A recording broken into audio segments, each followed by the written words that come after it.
From the Convergence Studio in the School of Communication, this is Loyola News Chicago. Hello and welcome to Loyola News Chicago. I'm Angela Rideout. And I'm Gabby Demergen. Here's the news. We're starting off with some disturbing news from the Lakeshore campus. The Loyola Phoenix learned this week that a female student reported she was sexually assaulted by a male student. She says it happened in Mertz Hall and that her attacker was an acquaintance. She reported it on Saturday morning, April 12th. A university official says Loyola is working with the female student to assess her needs, but that no arrests have been made in the incident. One other detail we do know about the incident is that students were not notified by campus safety. As to why students weren't notified, Campus Safety's Tim Cunningham said in an email to the Phoenix, quote, "Campus Safety sends out the crime alerts when a crime report is reported to us and is considered to be a serious or continuing threat to students and employees. Because an offender was immediately identified and actions taken by the university, it was not deemed a serious or continuing threat." And our own Nick Amatangelo went to the Lakeshore campus to see how students are reacting to the lack of emails sent by the university. As it turns out, many people on and off campus wish Campus Safety had sent out emails about the incident. Mertz Hall over the weekend, Loyola did not inform students of the attack. I spoke to several students who were not happy they were not informed, including one student who actually lives in Mertz. I feel like they done that in the past. Like we usually get an email just of anything that happens around campus, any kind of assault, whether sexual or not. Like I think it's a student's right to hear about it. Like why wouldn't they? I live in Mertz, so I feel like I should have been informed. I wish I would have known. That's the scary thought, that it was like so close to home. I think regardless if this is suspect is caught or not, I think that faculty and students should be aware that this is something that has happened or could occur on campus so that we'll know how to respond in the future. As of Thursday, Loyola students were still not informed of the attack, and it is unclear if the university will inform students in the future by email. Nick Amatangelo, Loyola News Chicago. Campus Safety last sent out an email on April 11th regarding a shooting in Rogers Park. Chicago police are investigating the death of a 16-year-old boy after he was shot and killed in Rogers Park on Tuesday morning around 7600 Ashland Avenue.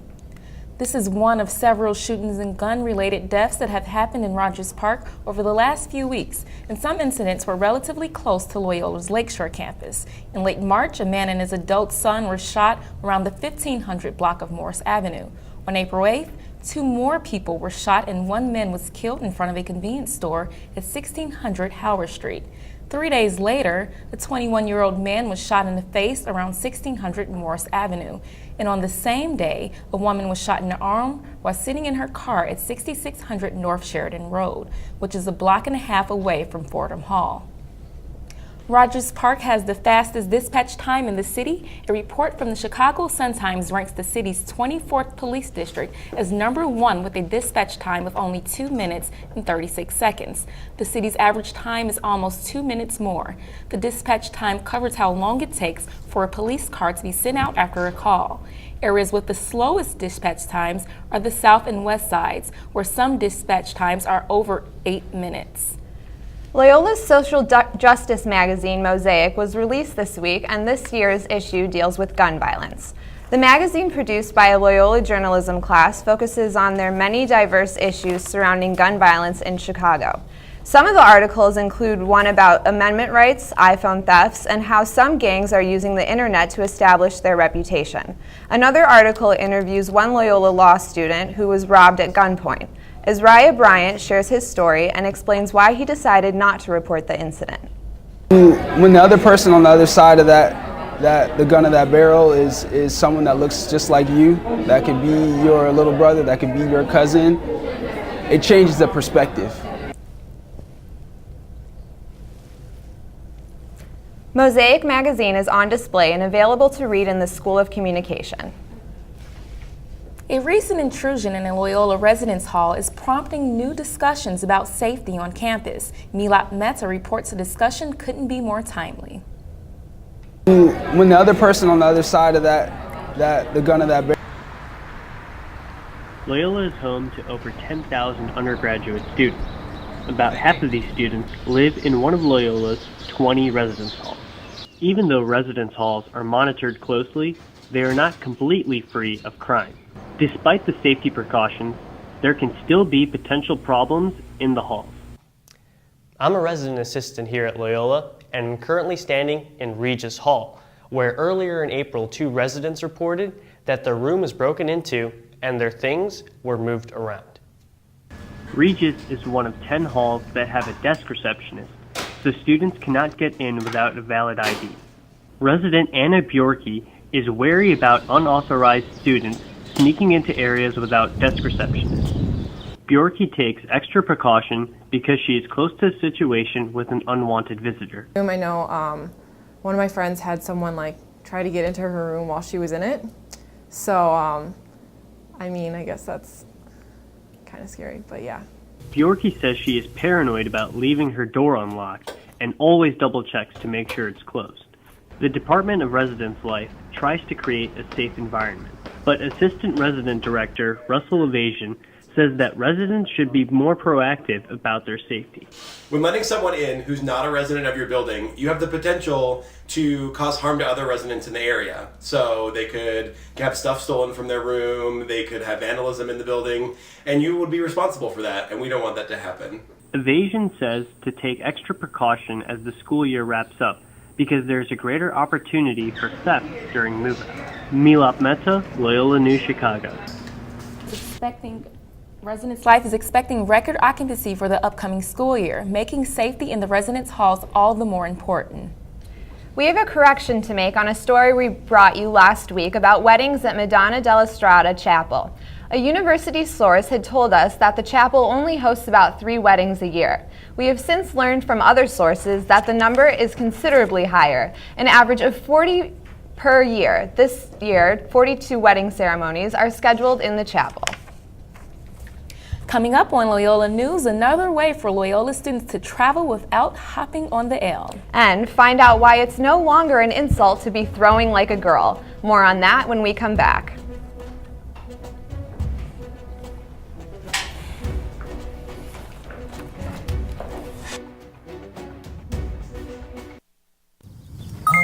G morning, sunshine. Wakey, wakey. Text me. Are your parents home later? We can hang. LUV, love you. JK. Holla back. Holla back. Holla back. Are you with your friends? That's lame. We're in a huge fight right now. XO. What'd you dream about? Something I did? Are you on your way to the mall? Lonely. Nude pics. Send me some. Text me. There are so many fun things we all can do to be healthier, no matter who you are or where you are. So let's move. Oh, here we go. Let's stretch in the grass. What a play. Let's play tag. Wow, unbelievable. Let's jump up and down. Oh, what a way to finish it. And most of all, let's eat better so that we have the energy we need to play an hour a day, every day. Everyone can play. Just go to letsmove.gov to learn more. Bridget Sharon is here with sports. What have you got for us this week, Bridget? Playoffs. Lots and lots of playoffs. With the end of the year approaching, so is the end of the spring sports season. And a number of Loyola teams are gearing up for the postseason. The women's golf team will travel to Springfield this weekend to participate in their first MVC conference tournament. The Ramblers got off to a rough start this spring, but after an almost month-long break in March, they found their stride and have steadily improved in each tournament since. Seniors April Ohlendorf and Carrie Farley have led the way for the Ramblers and say they're ready for the challenge that the conference tournament will bring. We've been gradually building towards this tournament and we've been improving every week and we've had more practice time, we've been able to work on a lot of things coming out of winter. So I think we're all just going to try to go as low as possible and see what happens. That's really all we can do. Over these past couple weeks, we've been really building our confidence. I feel like now more than ever, I'm swinging so easily, making great contact, sinking putts, all these things. So this weekend will be a true test of how far we've come. The tournament begins on April 20th and will go until April 22nd. The men's volleyball team begins MIVA playoffs this week, but before they do, the MIVA decided to give some recognition to the #1 ranked Ramblers.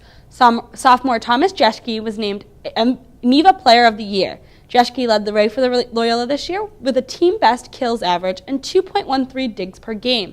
Jeschke is the second straight Rambler to win MIVA Player of the Year. Senior Joe Smalzer won the honor last year.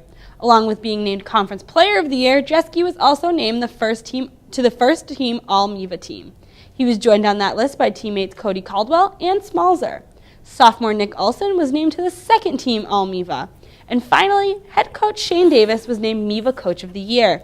Davis led his team to a 24-1 record that had them ranked #1 nationally for the first time in school history. They have now held that ranking for 10 straight weeks. This is the 4th time Davis has won Coach of the Year. The last time was in 2010. The Ramblers will open their playoff schedule against the Quincy Hawks in the MIVA quarterfinals. The Ramblers beat the Hawks in straight sets in their regular season home finale. Over in the track and field world, Loyola junior Allison Ciccone is breaking records left and right. The thrower now holds the school record in the discus, hammer throw, and shot put, and she just keeps on breaking her own records. Chris Lehman got a chance to watch Ciccone throw it in an early morning practice.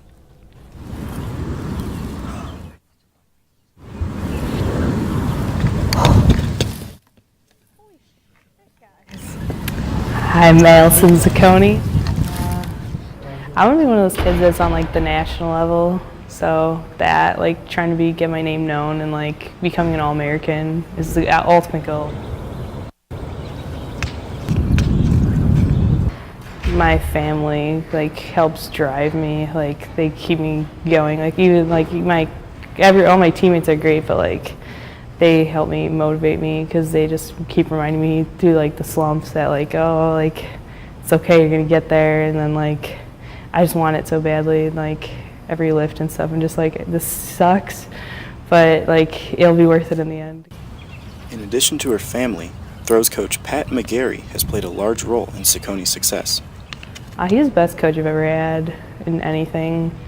He's just really like, he gets how I work in my head because I'm kind of crazy, but like, and he's able to like calm me down when I need to, and like he just makes everything make sense. And like sometimes it's hard for me to understand things, and just, I don't know, he's just a really great person too. Motivate the athletes, you know, we're fortunate enough to have been able to have a group of student athletes that have come to campus that have been extremely motivated, wanting to get better. I would say in terms of this group, they're very good about keeping positive attitude, staying motivated. You know, Allison is a very self-motivated individual. I really don't have to do a whole lot in terms of trying to motivate her. She shows up every day, works hard. I couldn't ask of anything else really from a student athlete. She gives 100% in everything she does, so you know, it's pretty easy on my part. Because of this work ethic, Coach McGarry believes she still has untapped potential.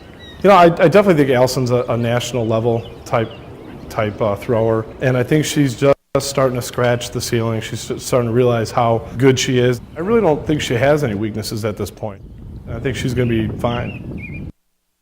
Ciccone was just named MVC Scholar Athlete of the Week after shattering her own records in discus and hammer throw at the Illinois Twilight last weekend. Not only is it playoff season here on campus, but for the Windy City as well. Both the Chicago Bulls and Blackhawks are back in the postseason. The Hawks took home the Stanley Cup last year, while the Bulls bowed out in the second round. Who will go further this year? Joe Flaherty has the answers. The United Center figures to be packed deep into the summer yet again this season with both its tenants back in the playoffs. The two teams took pretty different routes to get here, but some Loyolans think it's the underdog Bulls and not the reigning champ Blackhawks who will be going farther this season. They have better matchups in the playoffs in the first two rounds, and I think, first of all, I think they'll take out the Nets pretty easily, or not the Nets, the Wizards pretty easily. And then I think if Miami goes through like I expect them to, I think they match up better with Miami in the second round. I like the Bulls because of Joakim Noah. I liked him before he got really good this season, so I have a connection with him. Liked him since freshman year of college. But we did end up finding some support for the Blackhawks. I think the Blackhawks will win or go further because they have like an all-around, like all the players are high-quality players and all their lines are good. It's not just like a key couple players. Well, no matter which team goes farther this season, it's safe to say Chicago fans have been spoiled by these two teams. This marks the 6th straight season that these two will be battling for a little bit of new hardware. Joe Flaherty, Loyola News Chicago. Both teams start their second seasons this weekend. The Bulls will host the Washington Wizards, while the Hawks will travel to St. Louis to take on the Blues. That's it for sports. Who have you got going further, Angela? Bulls, definitely Bulls. They played a great season, even without Derrick Rose. True. Yeah. Thanks, Bridget. Rogers Park could be one of the lucky neighborhoods to have divvy bike sharing stations installed this year. The city is planning to add 175 new stations throughout Chicago, and Rogers Park could get 8 of them. This is especially good news since divvy bikes are growing in popularity. Chicago riders took more than 25,000 rides during the first week of April. In fact, a new record was set on Saturday for the most single rides in a day with 10,866. Divvy has been renting bikes in Chicago since last summer. We're all excited to enjoy some sunshine after a particularly brutal winter, but the weather is especially a game changer for those who like to stay fit and healthy. Kristen Jones found out who plans to soak up the rays while dripping some sweat. Spring is slowly creeping in, but Chicago residents are taking full advantage of the nice weather as often as possible. When temperatures rise above freezing, you can find people recovering from the winter blues with sports and cardio along the lakefront. But not everyone has completely abandoned indoor activities. Loyola students are still using the gym equipment at House Recreational Center. But some ramblers are eager to incorporate outdoor exercise into their workout routines. I've just been waiting for the weather to get a tad bit more consistent before I start running outside. That, and you don't want to run in the snow, and if it's raining, you don't want to slip. Palace Regular combines indoor training with outdoor running to keep fit, but he's also working towards a bigger goal. Right now I'm training for the police test, Chicago police test, so I have to work on lifting weights a lot and running real fast. Not only are people changing their workout routines due to the nicer weather, but they can also incorporate seasonal fruits and vegetables to be a little bit healthier in their everyday meals. Students can refer to health educators at the Wellness Center on North Sheridan for spring fitness and diet advice. Farmers markets, usually they're only selling things that are in season, that were grown recently, and during the summer that's luckily a lot of really juicy fruits and things that can provide you some hydration too. As the season changes, health-conscious Chicagoans are hoping to as well. And regardless of the fluctuating temperatures, the fit and active are either under the sun or under a roof. Kristen Jones, Loyola News, Chicago. In a social media analysis, Media Bistro reported that 46% of Americans declared a healthier lifestyle is their 2014 New Year's resolution. Coming up on Loyola News, where sports fans can play their favorite sports all year round.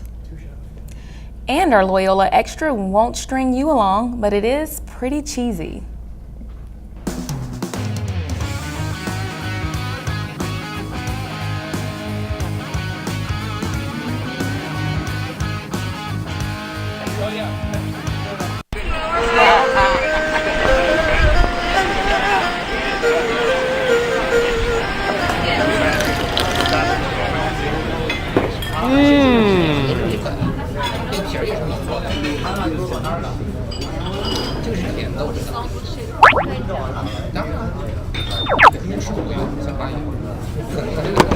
Miss? 多少钱一碗？一碗 just 一碗。我和你 I'll pay you money. I've got this money here. Please take the money, please. See?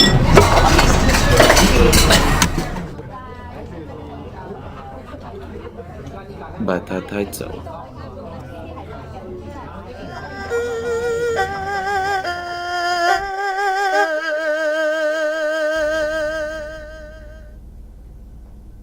We take our sports pretty seriously in Chicagoland. Lucky for us, there's a new sports museum at Water Tower Place for whichever professional sport and team you like. The museum opened this month in honor of sportscaster Harry Carey's 100th birthday. The museum is filled with Chicago sports memorabilia as well as high-tech interactive games. The museum's general manager, Chris Owens, says the games give you a chance to play your own favorite sport. My favorite interactive game is actually the Scottie Pippen game, where you actually shoot three-pointers. So I have a little bit of a played basketball growing up, so that's the one that I like the most. If you're a die-hard fan, you can test your sports knowledge through trivia games. General admission to the museum is $6 or free if you eat at Harry Carey's 7th Inning Stretch restaurant. Both are on the 7th floor of Water Tower Place. For all of you Star Wars fans, listen up because Chicago is one of the potential locations for the new George Lucas Museum. According to a report in the Sun-Times, Mayor Rahm Emanuel is working hard to get this $1 billion estimate into the city. The mayor has proposed an idea for a first-of-its-kind interactive museum where George Lucas can showcase his legendary artwork and filmmaking collection. And although Chicago isn't the only contender for the museum site, the plans will be discussed over the next 2 months.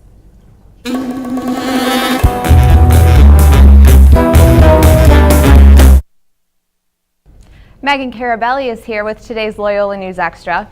So Megan, I heard you monstered up a cheese-filled extra for us today. Oh, it was pretty Gouda. So it's National Grilled Cheese Month, and today is National Cheese Ball Day. We decided there was no better way to celebrate than to visit some of the cheesiest restaurants in the city. We even tasted the newest cheesy trend, poutine. Say cheese! The month of cheese is finally here. Whether it's in a sandwich or on some fries, the people of Chicago can't get enough of this delicious treat. But what's new with cheesy cuisine? The Big Cheese Poutineery is a new restaurant at the intersection of North Clark Street and Roscoe Street. Inside, they are serving up a French-Canadian dish called poutine. Right after we put the fries in the box, we're going to get a heaping scoop of cheese curds for our poutine. We're just going to sprinkle on the top here like so. And then we're going to get into the Canadian classic poutine sauce.